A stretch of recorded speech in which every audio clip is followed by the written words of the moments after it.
Venuto da lontano lui è sudamericano lui è ma napolitano lui è veloce come un treno, è un grande calciatore lui è un bravo dribblatore lui è pure un bello guaglione lui è l'erede Maradona e la Vezzi, ma che grande giocatore che la Vezzi. Non è uno scherzo, è proprio vero, Napoli in vantaggio qui all'Olimpico.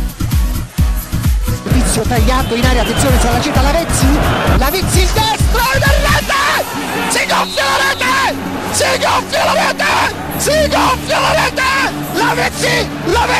La Vezzi porta subito il Napoli in vantaggio!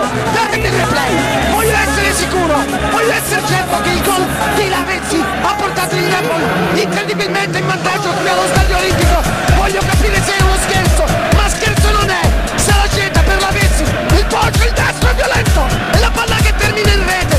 Subito Azzurri in vantaggio, subito il Napoli in gol al secondo minuto di gioco, la rete realizzata dal Poggio, La Vezzi, Roma sotto, Napoli in vantaggio, incredibile, non è uno scherzo, è proprio vero, Napoli in vantaggio qui all'Olimpico.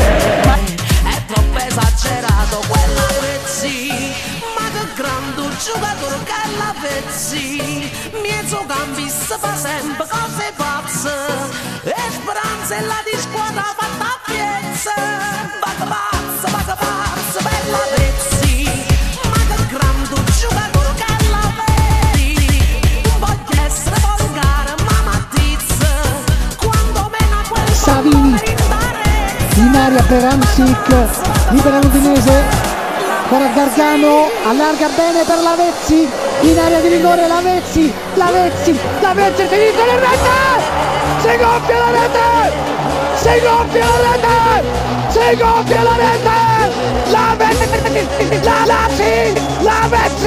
La Vezzi, il